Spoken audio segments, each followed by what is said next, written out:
Hey everybody, welcome to another episode of The Dip. I'm your host, TV Chips. It's really dark. I just got out of seeing John Wick Chapter 2, and wow, what a good movie. If you've seen the first John Wick, very good action film, a very, very good action film. Creates a lot of mythology within its own world. Felt really like a video game and a comic book and an action movie. They all had like this little baby, and it's John Wick, and it's fantastic. If you have not seen the first John Wick, you really, really should do yourself a favor and go see it. If you haven't, you could see John Wick 2 and be fine. Honestly, there's not a lot lost in translation here. They do a good enough job kind of setting up what John Wick 1 was about. So if you haven't seen it, you would be able to quickly catch up. But you should see it. If you want to see John Wick 2, you definitely should see John Wick 1.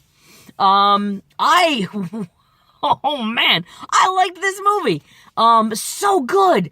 The action sequences were fantastic. The beginning scene was amazing. So great. One of the best, one of the things I like about the Mission Impossible films is that there's always like this big action set piece that sets up the movie, and it's not necessarily the meat and potatoes of the movie, but it does a really good job of laying the foundation, bringing you into this world, letting you know what's going on, what the deal is, and John Wick 2 blows it out of the water. So good. Such a great opening for a movie. I was like, what? The entire theater was like, what is going on here? And you're like, dude, am I in the middle of this thing? It's so action-packed. John Wick stars Keanu Reeves. John Wick 2 picks up pretty quickly after. They don't really lay out a timeline for when it picks up after the first movie. Unless I missed it. I don't think they actually said exactly how long it was, but it's pretty close after the first movie. And we see John Wick kind of trying to potentially settle back into his old life, but then getting sucked back into his old life, which is a super assassin guy type thing. We get a little bit of an expansion on the Continental, which was an amazing idea that I loved. One of the things I loved the most about the first movie was this idea of the Continental, this place where it's a safe place for assassins and in the criminal underground, if you will. And they really took it to another level. We got to see New York. We also got to see Rome. There's a Continental in Rome, people. Mind blown. So good. So we got an expansion on that. And it's a really, really good action piece. We obviously had to replace Willem Dafoe's character. So I guess you could say Lawrence Fishburne's character kind of takes that place. Although not really. It's not the same type of character. But as far as that veteran older actor who can really chew up some scenery and give you a really good performance for a limited amount of time and be memorable. Lawrence Fishburne, top notch right there. You don't miss a beat with replacing those two at all. Common plays another assassin in this movie. He's really good. I've never been on the Common train. I don't think he's a bad actor, but he doesn't really do anything for me. Here, he was really good. He was really, really good. He doesn't have a lot to do, but what he did have to do, he did very well. Ruby Rose, who is not a great actress at all, not to be mean or anything like that. She's just not a good actress. She's actually really good in this. She doesn't have to talk. Maybe that's the reason. She plays this mute assassin. And she does a very good job here too. So maybe she's improving. I hope she's improving. We saw that a little bit with Margot Robbie, where she was a okay actress, but she's gotten better and better and better. So maybe we'll see that with Ruby Rose. I don't know. But the star of this movie is Keanu Reeves. He is so good. John Wick is a great character for him. Because he's a quiet guy. He doesn't talk a lot, but when he does, He means what he's saying. His words carry. And I think that that's something that Keanu Reeves can do. And let me just say this right off the bat. No one carries a gun and does hand-to-hand combat better than Keanu Reeves. No one. And I'm talking hand-to-hand combat. I'm not talking kung fu. I'm not talking mixed martial arts type bullshit. I am talking hand-to-hand combat with a gun, without a gun. Nobody does it better than Keanu Reeves. He doesn't, it's not stylized. He has this naturalness to him. When he's hurting, there's a cumbersomeness to his fighting that comes out. He does such a good job with that. When at one point in the movie, he's shot and his side hurts because he's been shot. And he's favoring it in such a way that, he's using the right side of his body more, and he's using his body weight and things like that. Those are things that I think somebody would do in a real fight in those situations, because obviously they can't just keep going at the speed they're going with. But Keanu does a great job of transitioning and hitting those marks. And I'll say it again, nobody does hand-to-hand combat. Nobody carries a gun and shoots a gun better than Keanu Reeves, obviously on film. He does such a good job with it. The way he holds the gun, the way he, it's all believable. It never feels fake. There is a part of this movie, and there was with the first movie, where you have this kind of stylized, there is a fakeness to it. There's a lot of blood. There's a lot of gratuitous violence. People get up from things that they shouldn't get up from. But overall, there is a realisticness to it that keeps it somewhat grounded and stops it from being too campy. Yeah, there's a lot of blood. There's a lot of splatter and this and that, but it never feels gory. One of the problems I've always had with, some of Quentin Tarantino's movies is it's like a guy gets shot and 60 pounds of blood comes shooting out of his body all at once. And that's not real. But here you're getting and it works. I definitely recommend John Wick 2. It's a very good action film. They do a great job, like I said. If you haven't seen John Wick 1, or maybe you want to go see it with a group of people and they're like, well, I haven't seen the first one.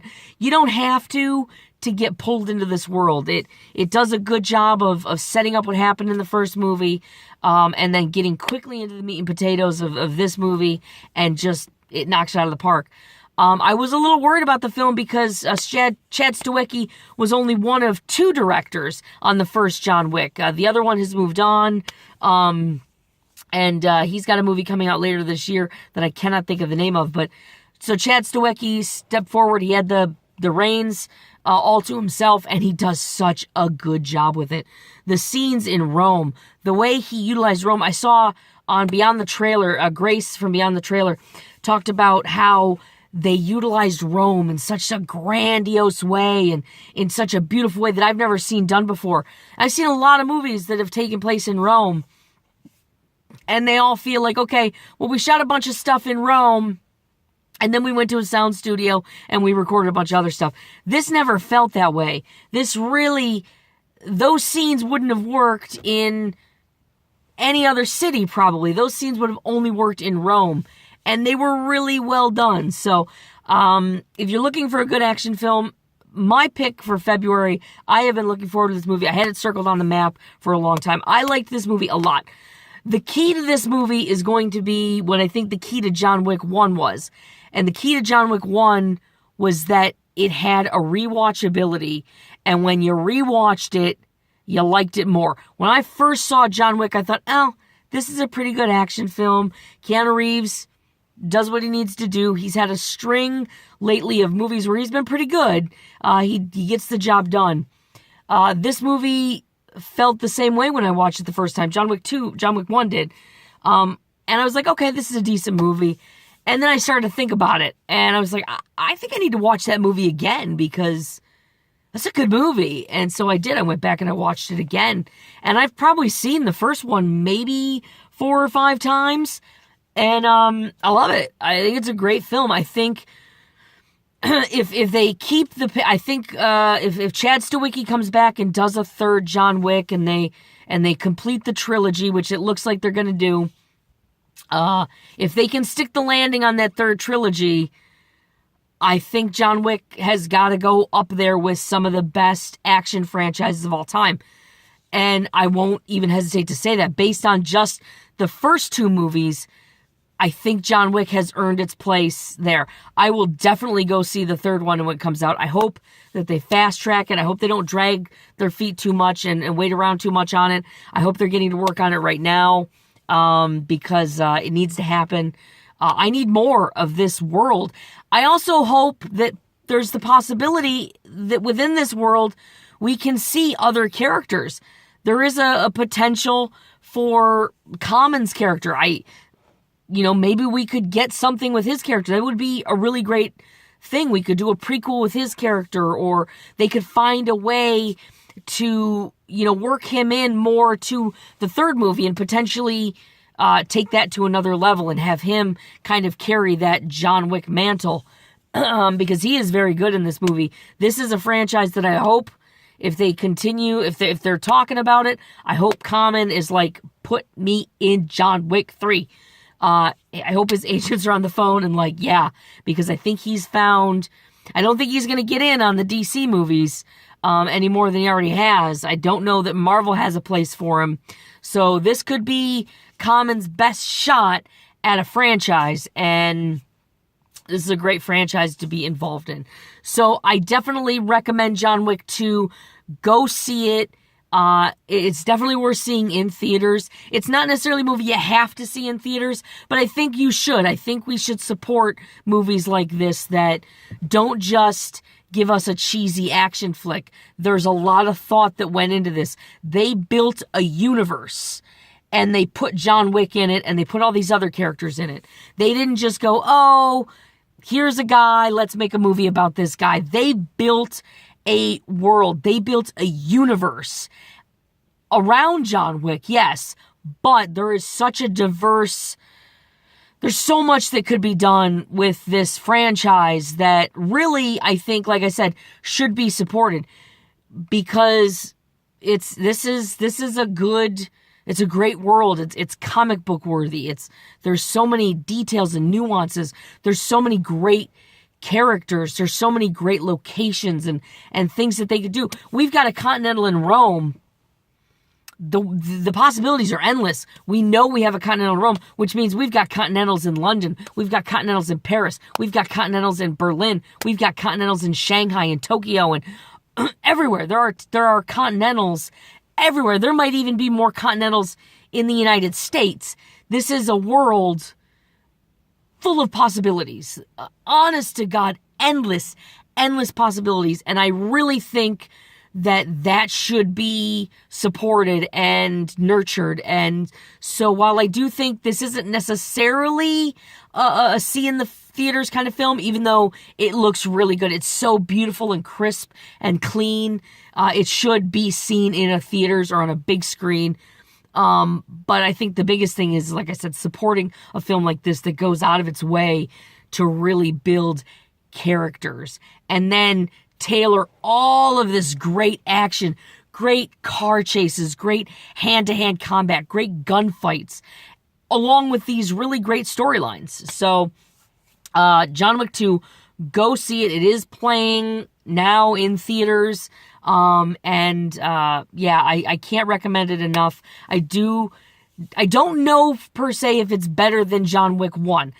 I'm hesitant to say it is just because there was a surprise with John Wick 1. And this movie didn't have a surprise. I felt like this movie was going to be good from the first trailer, and it's carried me through. So there wasn't a surprise. There were things that I liked about it that I was, I didn't anticipate, but I wasn't surprised by anything. So I don't know if that made John Wick better in my book. I don't know if I could say that this one's better than the first one. I would definitely have to see them both back to back to really make that determination. But I'll tell you what, it's definitely not, it definitely lives up to the hype. So that's my review. It's cold. I'm going to go home because it's cold. and it's like 16 degrees outside. So thank you for watching. I'm going to try and do Lego Batman later this week. What? But I had to see John Wick first. Lego Batman, been looking forward to that for a long time, but I had to see John Wick first. All right. Thanks, everybody. I'll see you later. Bye.